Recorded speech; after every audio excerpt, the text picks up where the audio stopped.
And we're live. Hello and welcome to another episode of Hex Therapy Live or Maddie Allen Live, whichever you prefer, with CryptoHeartBeat. Welcome. Hey, thanks a lot. I really appreciate you doing this. My pleasure. You have been an outstanding member of the crypto YouTube space, and you've been making lots of content that I've really appreciated. And so I'm so happy to have you on. Hey, well, I appreciate you having me. It's it's an amazing community. I've been blown away by the response thus far. So it's been actually very enjoyable. I'm really glad. Yeah. And I'm excited to see all the different topics we'll be able to talk about in the next hour. And here I'm going to run the intro and then we can get started. How does that sound? Sounds great. Thanks. Awesome. Great.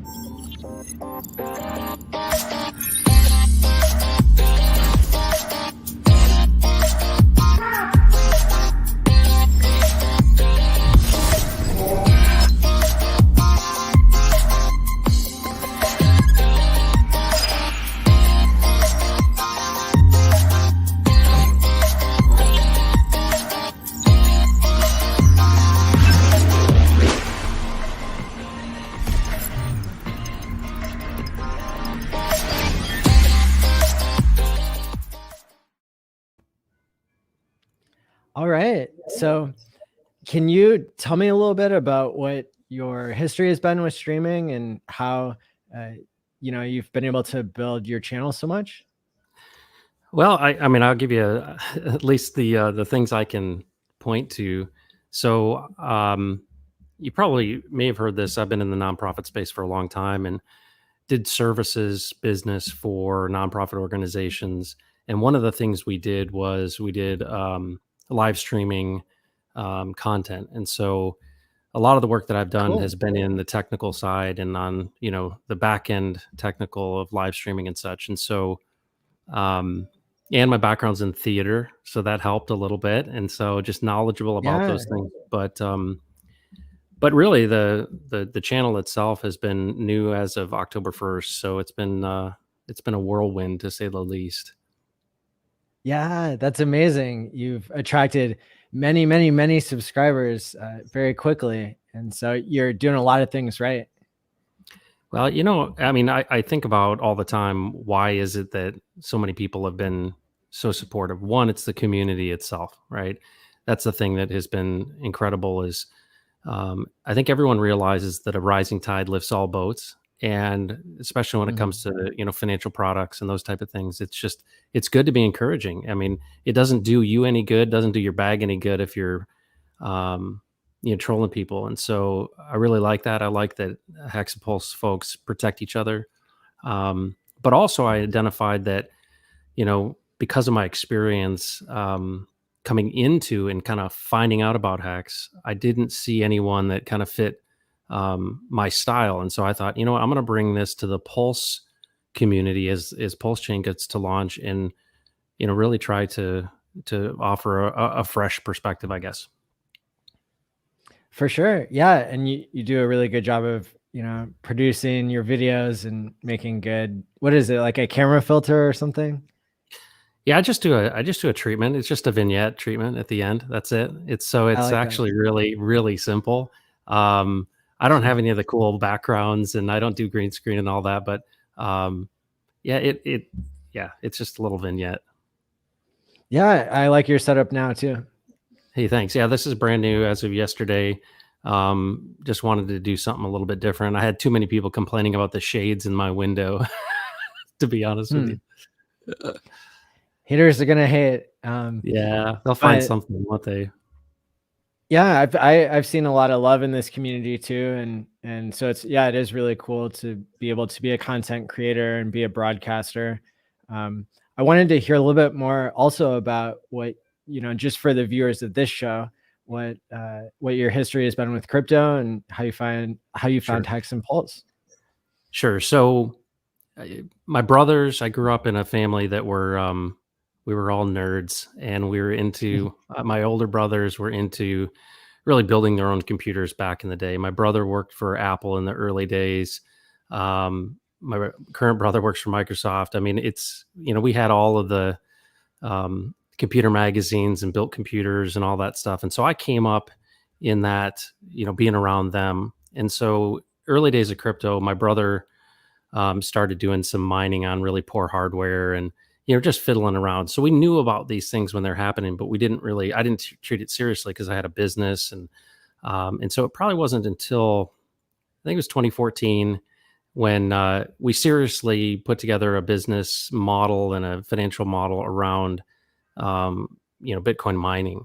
And I think it was the time when Bitcoin was around $400. And we're like, literally talking to investors and stuff going, you know what, Bitcoin would have to hit $800 for us to double our money. And so we literally decided against it. And of course, always hindsight. So everybody's got a FOMO story like that. But what got me into Hex was I was having a trouble sleeping one night. It was probably 2 a.m. And I was just, on cable television, and somebody had put up a web ad. And whoever did that, they spent the money themselves to put up this web ad for Hex.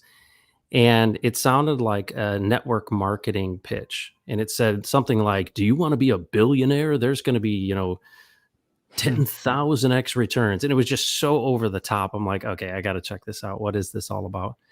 And so honestly, I found it from a web ad that was put on cable television.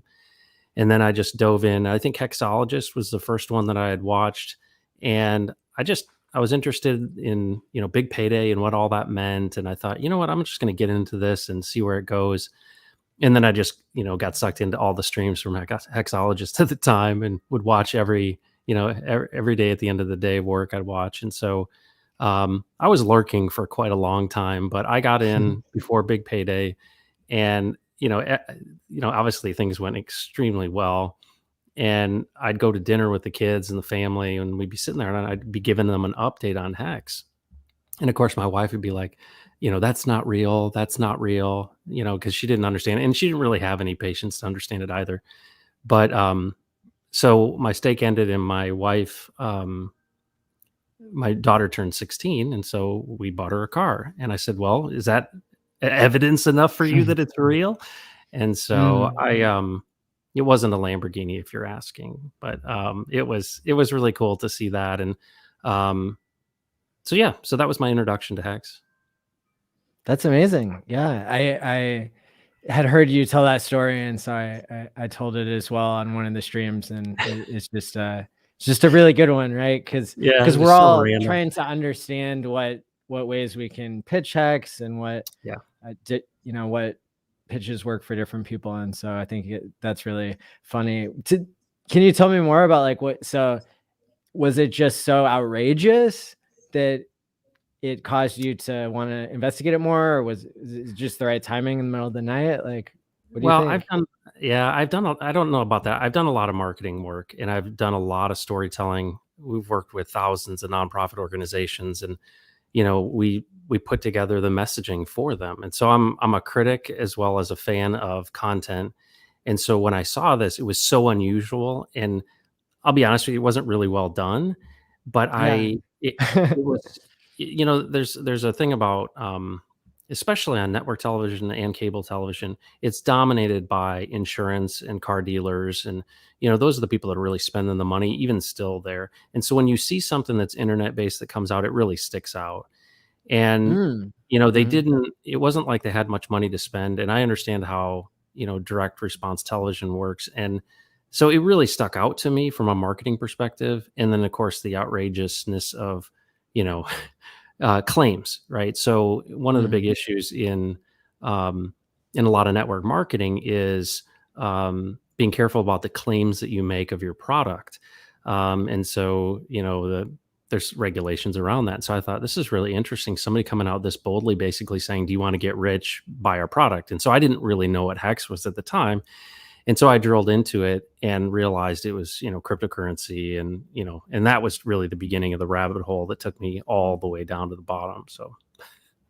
And did the advertisement, did it suggest that it was cryptocurrency, or it left that part? It's hard to remember because it was such a long time ago, but I think it was, at the end of the day, I think that the reason that crypto is so interesting, I think, is because so many people are looking for a quick fix. You know, we're hardwired to look for a silver bullet. And so I think it really taps into the unbelievable. And of course, I'm an idealist, so you got my attention, right? So I'm gonna check things out and investigate them. But it wasn't until I started to really dig into it that I realized what Hex actually was, because I think I got into it before I actually really understood what the contract did. Yeah, same. But now, with the Pulse chain and all that, it's just been, I mean, it's incredible. I really feel fortunate that I was up late that night. Yeah, for sure. That's cool. It's serendipitous, and now you're making content to benefit others. Yeah, isn't that funny how that works? Awesome. Yeah, and then I also heard that you have some good dad jokes about crypto. Oh my goodness, yeah. Well, not about crypto as much. Oh well, my son's a up and coming comedian, and he's 10 years old, and of course he likes to. We do a lot of word games, and he likes to play with because he's been hearing me talk about this Ethereum fork, and he has no concept of cryptocurrency or any of that stuff. And he thought I was saying eat Ethereum instead of Ethereum. And he was hearing the term fork, and he thought, oh, this is a food related thing. And so, yeah, I did a video on that, and it's just so funny, the things that kids hear, because, Ethereum, it just in your mind registers as crypto. And to him, it was like you're eating here, yum. Like that's what he thought. And so you talked about forks, Dad. So that's funny. Yeah. It was great. Another great anecdote. Yeah, totally. So let me, if you don't mind me just kind of asking, I know you have a background in therapy and mental health and all that kind of stuff. And that's something I'm very interested in and really care about. So, I mean, that's one of the reasons I was excited to talk to you. Absolutely. Yeah. And both of our names are Matt, right? There you go. That's it. Yeah. So I think we have a lot in common, and my different roles and different jobs that I've worked, over time have really led me to where I am now, which seemed unlikely at the time, because I started off in neuroscience and specializing in EEG acquisition, so brainwave acquisition under very specific circumstances of measuring people's attention and emotion, so that we could better characterize, how to help people change their behavior, especially when it came to addiction, studying tobacco and cannabis users, but also just trying to understand what emotion, what different emotions and other behaviors are that that relate to substance use or relate to people's quality of life. So particularly depression, as well as ADHD and impulsivity, and substance use were kind of the areas that I specialized in. I got my master's project was on ADHD and brainwaves and impulsivity, and then I ended up. So I did about 10,000 hours of training in that area, and then the next 7 years I spent as a community mental health therapist, choosing to be way overqualified for the low paid work I was doing, but really feeling fulfilled that I was able to work directly with people who really needed the help, people who were far below the poverty line and were, either court ordered or having extensive trauma histories. I really liked to take the hardest cases, to do both group and individual therapy. And so I did that for 11,000 hours, and then have transitioned into this role as a crypto mental health YouTuber. And that allows me to intermittently get out the message of different mental health skills, including taking omega 369, which is a way that people can improve the insulation in the prefrontal cortex, in the wires there. And so I'm not sure if you've heard my pitch for it, but essentially 25% of the weight of your brain is supposed to be omega-3. And because it's not present in the American diet as much as it needs to be, it causes people to have poor prefrontal cortex functioning, which is what you need in order to plan for the future, inhibit your impulses, problem solving, self-esteem, like, motivation. Pretty much everything that we work on in therapy comes down to needing the right hardware in place so that we can do the therapy part, which is the software. And so by getting my message out to thousands of people instead of just the people here in my local community, I feel like that helps me to make more of a difference. That's awesome. Well, and the inflation rate of Hex, right? So at the end of the That's day, right. the 369 is always good. That's the Tesla numbers as well, so it makes sense. But do you see that mostly from like a fish oil product, or is there? Yeah. Okay. Awesome. Yeah. So it's not expensive. It's not gonna have a bunch of side effects. People who are on blood thinners should check with their doctor first. But other than that, it's supposed to be in the food we eat, so it's pretty safe for one and all. That's and awesome. I recommend people start with 1,000 milligrams with food each day for the first week, and then 2,000 milligrams a day after that. All right. Well, I'm going to start doing that, and I'm going to get back to you. I noticed a difference, like an extreme difference in my own behavior and productivity, which was interesting to me because I didn't try it until I was already past graduate school and trying to practice what I preached in the mental health clinic. And so I identified clients who were pretty extreme and may have benefited from, improving the prefrontal cortex. But then, once I started taking omega-369 it took about 3 to 4 weeks for me to actually notice my behavior changed, in the sense that I was thinking even more clearly than ever. And I was able to do chores like they were boring and unpleasant without, batting an eye or something. So, and then that evolved into me using my free time more productively, being able to do more hours in the clinic, all kinds of things. And so I can't speak highly enough about this life hack. That's awesome. Yeah. Well, thanks for the tip. My pleasure. And can you tell me more about what types of ways you see mental health or helping others combining with crypto or in general? Yeah, I'll give you a little bit of background. So my mother, who's my birth mother, who actually passed away, had schizophrenia. And if you know anything about mental health, I mean, she heard voices all the time, and it was absolutely debilitating for her. I mean, she was homeless for a period of time.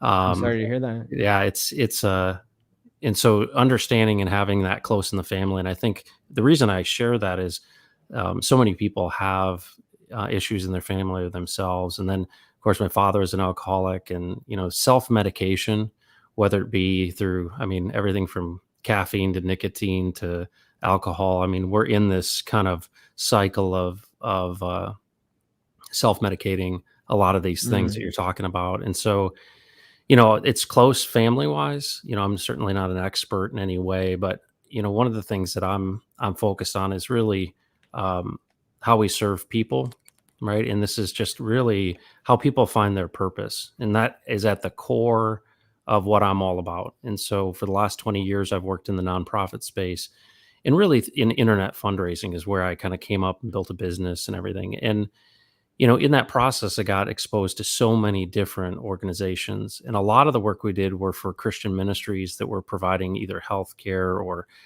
free clinics or food or clothing. And a lot of these organizations were on the front lines of dealing with people with mental health issues. And so, homelessness being a huge one. And so, one of the things that I think is really good for one's soul and psyche is finding their purpose and really understanding why am I here? And that's one of the things that's so exciting to me. Crypto is, it's really polarizing in the sense that It's something that I think a lot of people think will answer the problems that they have.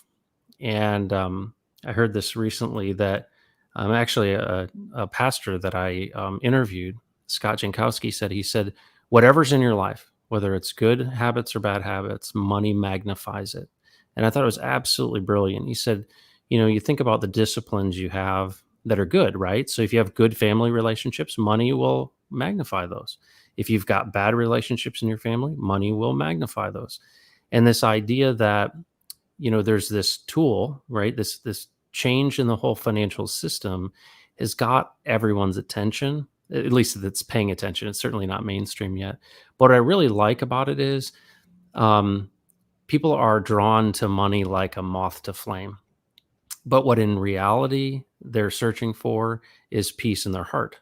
And they want to stuff money into that hole that exists there. And so to me, it's such a fertile ground for having conversations that are beyond the tool of money and help people having a proper perspective of what actually money is and what is actually value, and examining the questions of what really provides you with peace and stability. I remember seeing Tom Brady. He had 5 Super Bowl rings and he was completely discontent, Mm. and literally was lost. And I've seen people at the absolute highest point of their careers, and they're literally just lost without purpose and without peace in their heart and with anxiety and all these things. And, I'm sure you'd be the first person to say it, is that money isn't the source of peace. And Yeah. so that to me is what it's all about. And so when it comes to mental health, this idea of having a peace in your heart that, um, you don't have anxiety, right? And it's not fear based. Now, money has a really great role in making your circumstances better, especially if you don't have any. But I'm really big on the proper perspective of what the tool of money is used for. Yeah, I really think that's brilliant how you kind of identify how money is used also as almost a self-medication, right? Oh For yeah, oh yeah, it's a whatever it. distraction. Yeah, it's a distraction. Yeah. And so just like when I used to treat substance abuse disorders, it the substance wasn't the root of the problem, right? It was other things, whether it be the environment, right, or trauma, some underlying issue was usually being self-medicated, and so just taking away the substance didn't solve the problem. It Right. required more than that, and that, of course, is part of the point of good therapy to get at the real issues and to address those in ways that are healthier for the individual and more adaptive, while not blaming the individual for their own behavior. Right. Right. It's, acceptance and change are two opposites, right? Because if you totally accept something, then it means you don't want to change it. If you change something, it means maybe you don't accept it at some level. And Yeah. so there are certain, like, for example, dialectic behavior therapy allows people to practice balancing both opposite thoughts at the same time of acceptance and change, where you acknowledge that you've always been doing your best, even if your best wasn't good enough. And so it allows you to not carry the guilt and not lose all your energy carrying the guilt, and allows you to focus your energy on what can I change now.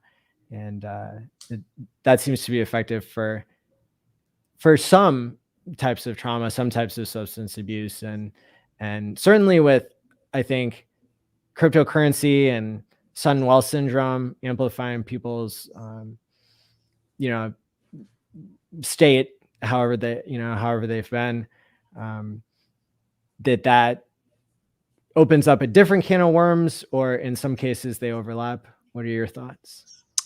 Yeah. Yeah. I think I think it really comes down to this magnification, right?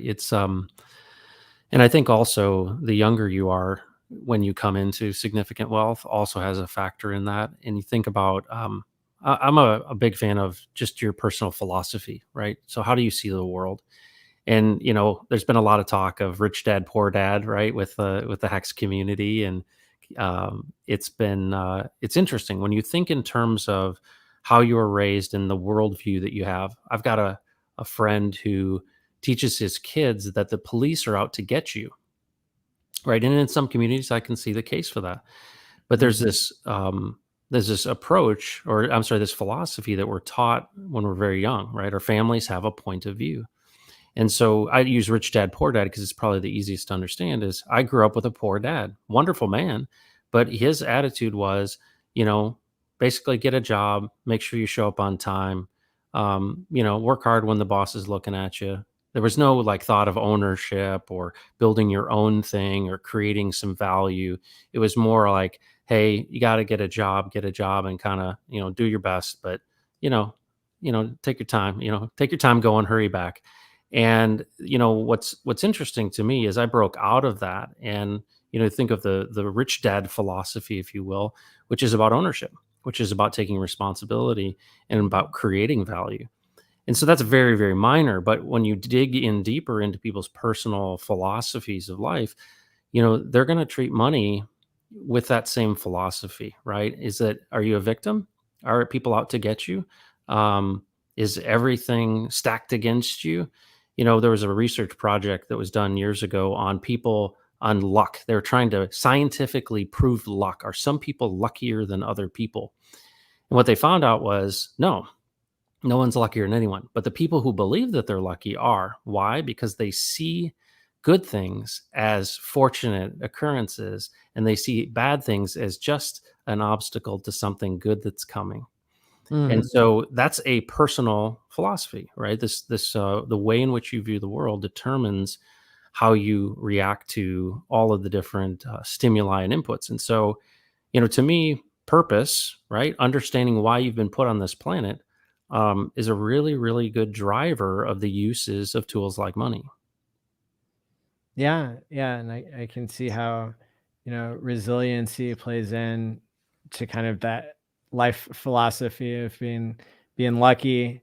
Um, any ways that people can have that positivity bias and, it kind of ignore the negative side of things, that can be really adaptive for sure. Yeah, yeah. People who have abandoned their dreams will discourage yours. And that's the question I ask a lot of folks is, are you encouraging other people, or are you resentful? Are you someone that when you hear someone talk about an idea or something that they're excited about, do you fan the flame of their excitement, or do you douse it with water? What kind of person are you? And I think that in our culture, being a critic is very popular. And I think also there are very few people who actually create. I think about you today. You were on with Clay, right? You did all this work before. I can imagine you probably had to get something to eat. You're like, I got to go to this next deal. You have to get your camera set up. There's a lot that goes into just sitting here in front of a camera and a microphone that goes into that. And you're a creator, right? You're creating something. And I find that in my life, if I want to drive outcomes, I need to create things, because everybody's a critic, right? They'll tell you why your blinds in the back of your camera shot are wrong, or, oh, did you know that you got this reflection on your screen? And everybody's willing to critique things.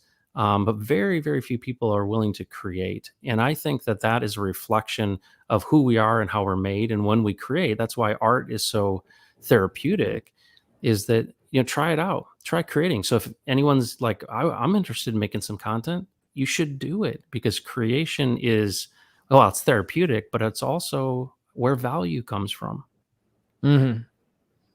Absolutely. Yeah. And I really like your call to action to encourage people to stream, because Yeah. it's, those calls that encourage me to do that. And so I would echo that. And, if anybody out there, has a cell phone and, wants to make their own content, go for it. It's something you kind of learn along the way. And this community is typically, very appreciative of anybody who's wanting to create content. Absolutely. Thank you, Cosdy. This is gold. I agree. Gold. That's awesome. Gold in the hearts of men and women. I think, yeah, I think that there's a lot to be explored. And have you noticed any connection between people being long-term minded and their own personal development? Long-term minded. Okay, I'll field that question. That's a good one. I look at people, and there's all kinds of different kind of personality inventories. There's all kind of work style inventories, and you've probably, if you've been in a job, have taken one of those before. There's I grew up in the era of the Myers-Briggs, which was really Carl Jung's tool of personality inventories. And for ages upon ages, Hippocrates was one who identified that there were kind of four different types of people. And you see this really commonly in a lot of the personality inventories, that they basically break people down into four different types. And so when I think about the four kind of major personality types, it helps a lot when dealing with and coaching and guiding people, is because I'm an idealist. I see the world as I think it ought to be, right? It's pregnant with possibilities. And so I have a very positive outlook. I'm always excited about the future. And then my wife is a guardian. She's all about protecting the family and institutions and the school and the kids and all of that stuff. And she protects those things. And so she would say rules are meant to be followed. And I would say rules are meant to be broken. But then there's this third group of people that are the rational people. And I see this a lot. They're the folks that are using facts and information to make decisions. And they would basically say to you, as soon as you realize that I don't have any feelings, we'll get along a lot better. Feelings are not meant to be used to make decisions. This is about facts. And so a lot of men are thinkers, right? They're really focused on this rational thought. And a lot of women, and it's not all, are more focused on this decision making and feeling. I find myself in the feeling category as far as a gut feeling about things, intuition, those type of things. And then, of course, there's a fourth group, which is really these artisans. They have to express themselves through the creation or manipulation of things, right? Everything from, athletes to mechanics to architects to sculptors, painters, those type of folks. And, this deep need to express something in a physical way. And so when you look at the world that way, and that's kind of the lens that I look through, is I want to understand what does this person believe value is, right? And so I think about that in terms of Hex and Pulse, and I think about that in terms of life. When you're a hammer, everything looks like a nail. And everybody's heard the story about the big, rough, tumble football playing dad who made his son carry a football everywhere he went. And his son just wanted to be in the ballet. And his dad had no idea how that is possible. How could my son possibly not be this football star? And that's the problem. We keep hitting people over the head with the hammer that we use instead of really understanding that not everybody's a nail.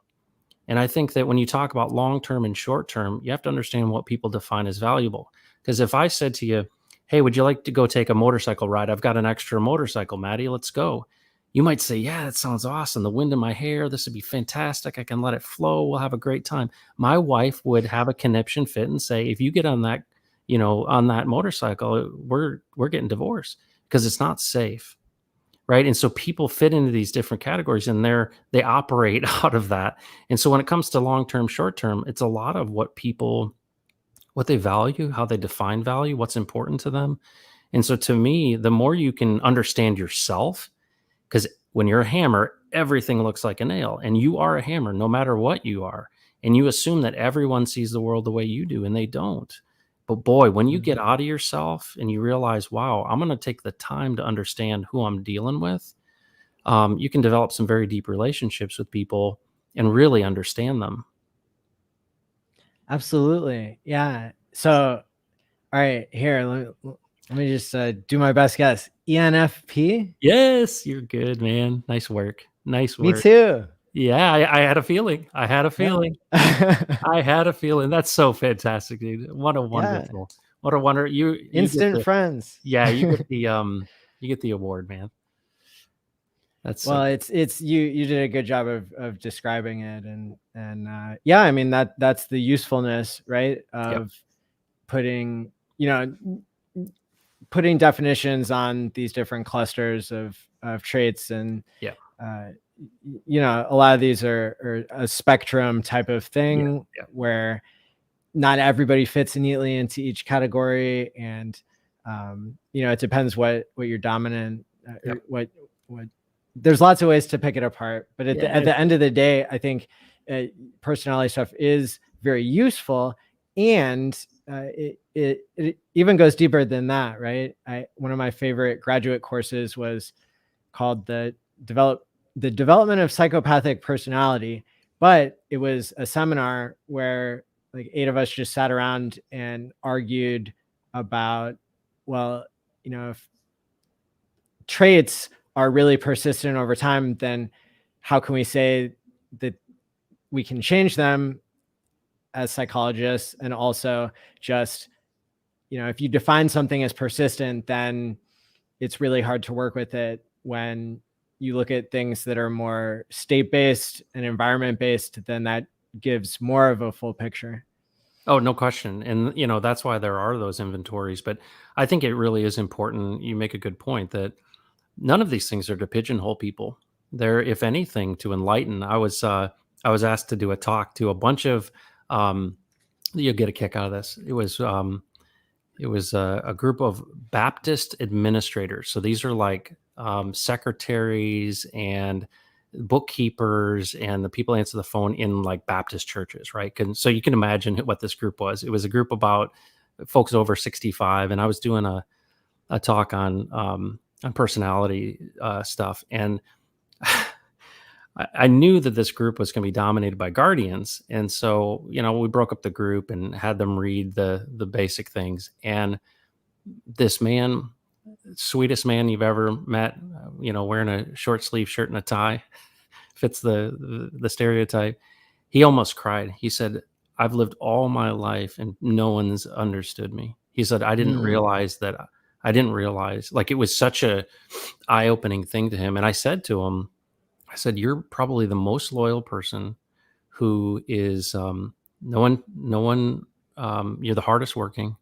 Um, you're underappreciated, and you never ever let anything slip, and and no one really ever says thank you to you." And the guy just Mm. like broke down. And that's where I see the value in these things. It's not meant to pigeonhole. It's really tools to say, what if I were to walk a mile in your shoes? What does that look like, and how would that feel?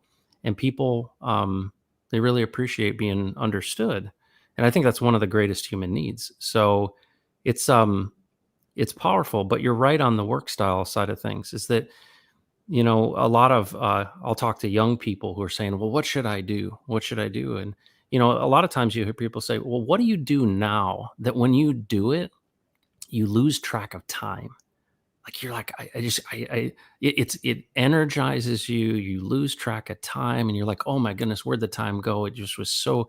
You need to pay attention to that, right? Mm. You're wired a certain way, and it's different than other people. I mean, I know a guy who loves Excel. I mean, I might as well poke my eyes out. Like, Excel, really? You literally? Yeah, I like to order things in columns and rows, and I like to write macros. I'm like, okay, I'll just literally jump off the building right now. But I'm so glad that there are people like that, right?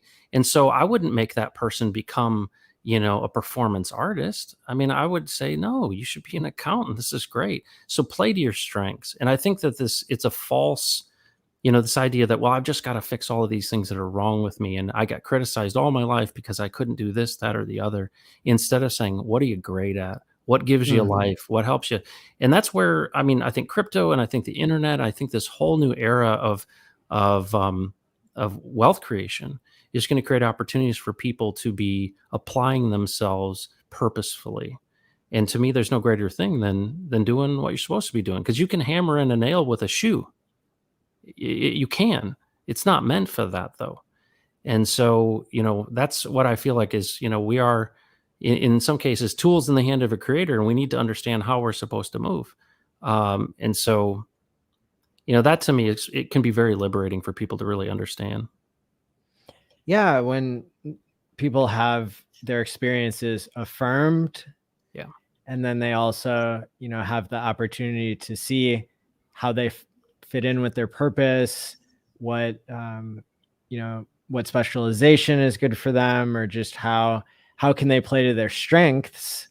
Then it frees them also of the burden of, assuming that they have to be good at things that aren't, don't match up with their talents.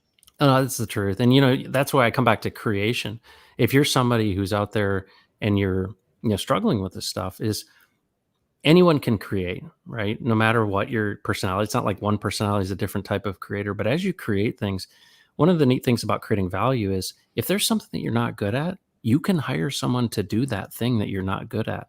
And you play to your own strengths. And that's where the value comes, because you can create more value with your strengths than working on these weaknesses that you could easily hire someone else to do. And so, whenever I'm coaching or helping young people, I really talk to them about this idea of, all right, this isn't about, weakness management, right? This is about lifting up and building on strengths. Yeah, that's really amazing. I like the positive psychology there. Yeah. Burns Wookie says, my favorite Hex YouTubers join forces. Yes, Wonder Twin powers. And thanks to Brand for the $33 super chat. You too rock. Brand has got, everywhere I go, there's a $33 super chat. Thanks, Brandon. It's awesome. He is talk about an encouraging guy. I really love how he's pivoted to championing sci-vive. Yeah. Oh yeah. Yeah. I think it's a neat, and what's interesting is because it's not really in a consumable format and he's really working at getting it there, it's packed full of really, really good information that, needs to be taken. And obviously, Richard's a little bit preoccupied at the moment. Yeah. What do you think of all that? Oh man, it's wonderful in my opinion. Yeah, it's I'm just really excited. To me, this is just right place at the right time. Because I've FOMO'd on so many things. I came into the .com era. I missed basically every opportunity that was in front of me, and I always wanted to be a part of something that was going to be really, truly transformative. And to see, Hex from early on, and to see it grow, but I really wasn't into it deep. And then to have an opportunity like the Pulse Chain, and then with this group, with the Pulse Promise, and all these people coming out of the woodwork to say, "Hey, we want to do good." To me, it's probably the most excited I've been in my lifetime, to be honest with you. Yeah. Now, tell the audience more about Pulse Promise. Okay, so here's the calling on my life, and I've really spent a lot of time over the last 50 years trying to figure out what in the world am I here for. And the calling that I've had is this idea of unlocking global generosity. Okay. And so for me, that comes from the Bible in John 6. And you probably heard the story of the feeding of the 5,000. Mm-hmm. And it's this miracle where it's really interesting. The disciples say to Jesus, they're like, how are these people going to get any food? There's 5,000 men, probably 10,000 or more people. They're out in the middle of this field listening to him teach. And he's like, well, how are we going to feed them? It would take half a year's wage just to feed these people. And there's a boy, and this Andrew actually sees this boy, and he says, this boy has 5 loaves and 2 fish. And the big question, I heard a pastor preach this one time. He said, so let me ask you this question. Do you think that that Jesus created matter from no matter? Meaning he literally went, book, book, book, and there was, loaves of bread. And so you could say, and you could argue for it, that yes, that's what happened. And he said, well, I'm going to give you an alternative. He said, let me ask you this. If you're in the 1st century Palestine and you're with your family going out to see this guy who's like some wonderful teacher, and you're going to go out in the middle of a field somewhere outside of town in the 1st century Palestine, there's not a 7-Eleven, there's not a convenience store, there's not a restaurant nearby. So you pack up your food and your water and everything you need for the day. What's really fascinating, though, is that when was the last time you ate 5 loaves of bread? That's not your lunch, right? That's more than you need. And so here's this boy who comes up and says, hey, I've got these 5 loaves and 2 fish. So that act of generosity is an act of giving yourself, right? This idea that I would be willing to sacrifice all that I have for you. And in that process, there were 12 basketfuls left over. Everyone ate their full. And so the story to me is really about the fact that when we have an attitude of abundance, we realize that we can share and we're not going to die, right? We're not going to not have enough. And so we have this scarcity mentality in the world. And of course, in the West, we have so much and we don't have a perspective of what others have. And it's not something for the government or the state to mandate, because that's, communism, socialism, and it doesn't work. But when the human heart understands that what they have, they could share with others because they have an abundance, it unlocks something in generosity. And so that's the calling of my life. It is to unlock global generosity by giving. And so me personally giving, and so I made a commitment to give 1,000,000 PLS coins, so $100 my sacrifice from day one. And I challenged 999 other people to do the same, but not to give it away, but to put it in a separate MetaMask account. So it's yours. I don't want it, but I just want you to earmark this 1,000,000, Pulse points, which I believe at some point will be $1. And if 1,000 people come together with these 1,000,000 Pulse points apiece, we're talking about $1 billion. And it's not really about the money. It's more about people coming together to say, you know what?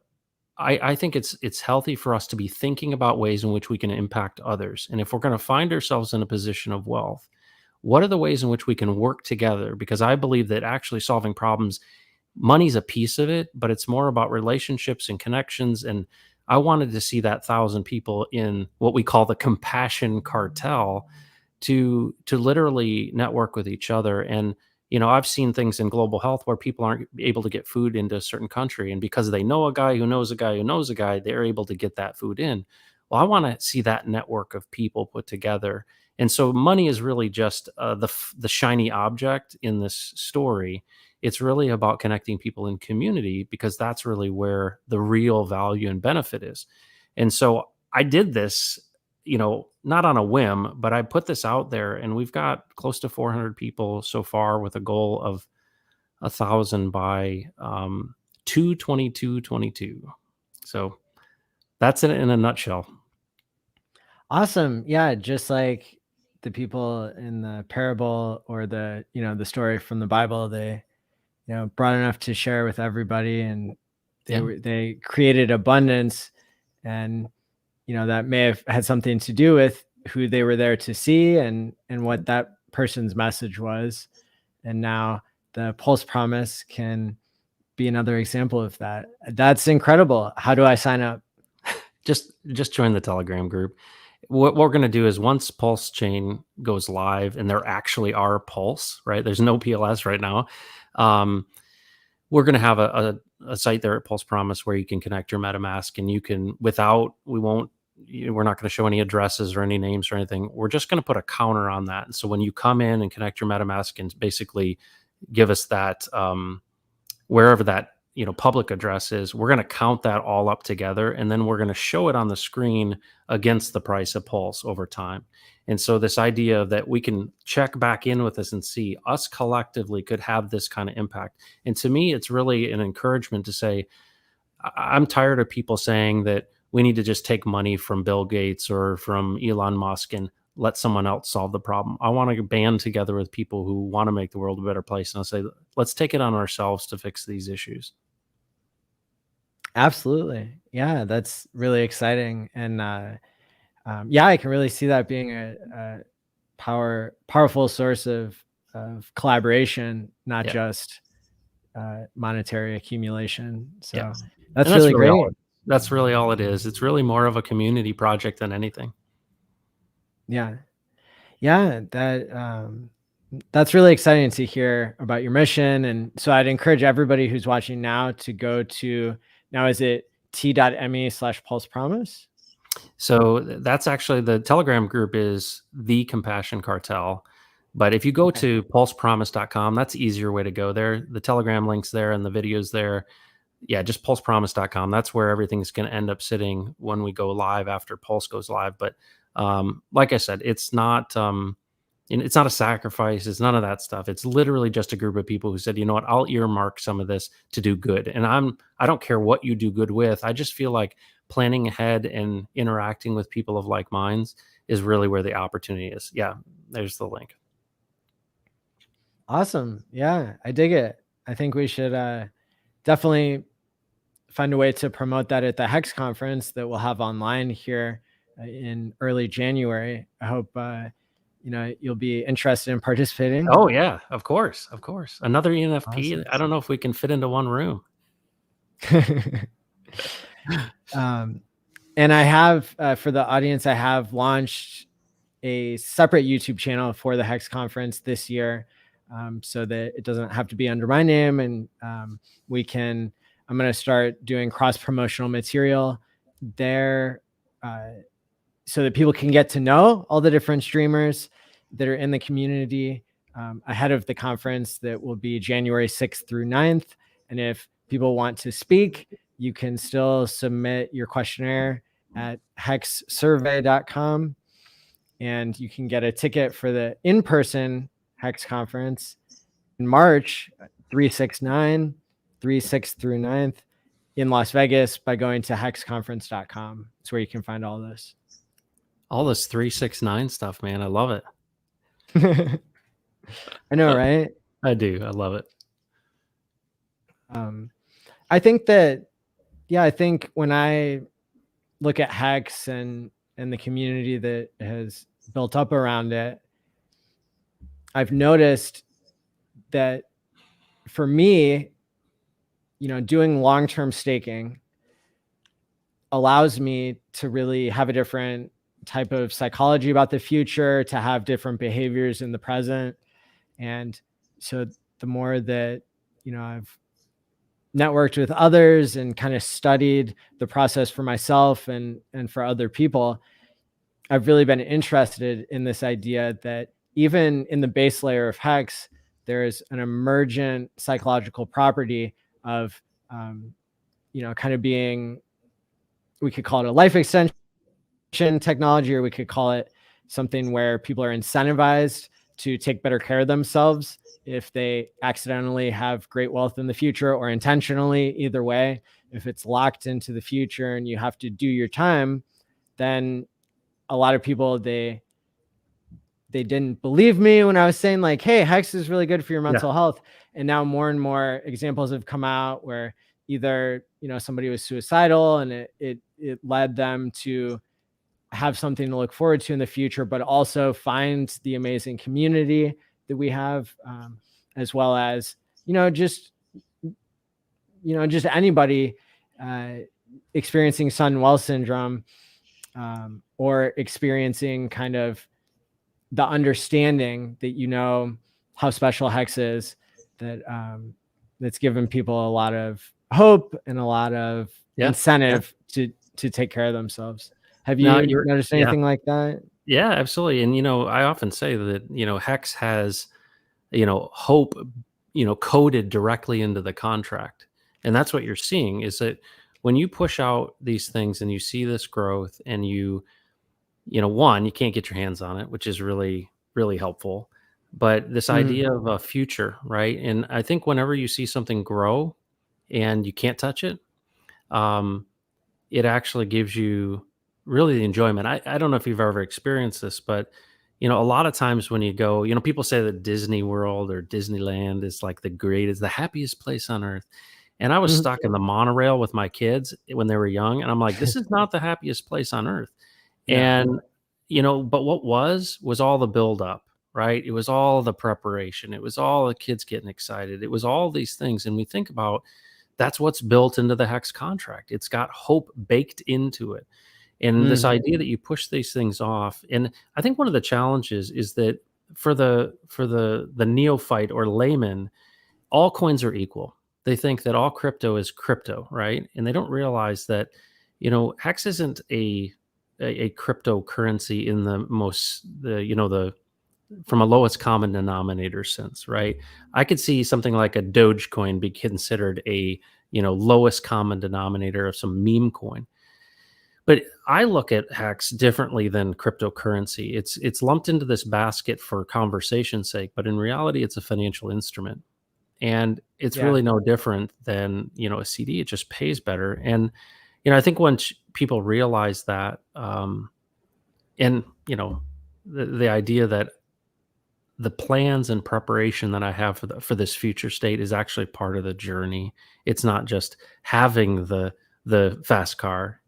It's the preparation and process. It's not just doing the good one time. It's all the things that lead up to it and after it. So, um, yeah, Hex has got hope Yeah. built right in, man. Yeah. Yeah. I really like that take. And yeah, it kind of all fits, within this idea that you can pay your future self by Yeah, time locking, and by being surrounded by, the right influences and having an attitude of gratitude, using different skills, right, to work on our own personal development is, um, I think people, like you said, being stuck yeah, is helpful. Uh, Whether Hex was designed to like be a set it and forget it thing, or whether it really is something that keeps people coming back because they've been positively rewarded for learning about Hex, and now they want to keep learning about anything they can. Um, and then so that's kind of like a subconscious, training conditioning thing that's occurred. I think that is an opportunity for us as broadcasters to, share tools, skills, um, you know, and help. I love your take on helping people to find, what their strengths are, what they're good at, and to encourage people to have a attitude of generosity. That's amazing. oh yeah, yeah. Well, and that's where you find when you go searching for purpose, and you realize that you can kind of direct the path, and you start getting a little bit of traction, and the sudden wealth syndrome. I think it's funny. I think there's a lot of people out that are watching this that are like, boy, I'd love to get therapy for that ailment, right? I'd love to have Mm, some sudden wealth syndrome. And I joke about it, but in reality, this idea that getting your house in order, this idea that in plenty or in want, right? Regardless of what your circumstances, do you have peace in your life? Meaning, are you content with what you have? And I don't know if you know about there was a treasure that was hidden in the woods by a guy named Forrest Fenn he wrote a poem. Do you know about that story? The treasure of Forrest Fenn. Does that ring a bell at all? somewhat, yeah, yeah. I've heard Okay. of it. I didn't He know what it was he called. basically years and years ago he didn't bury it. He basically hid a box of about $2 million worth of gold, and it was all kinds of different things in this treasure chest. And he wrote a poem about it and published a book, and basically said, if you can follow these clues, you can have it. And it didn't get found for 10 years. And then this last year it got found. And I was really into that, right? This treasure hunting thing.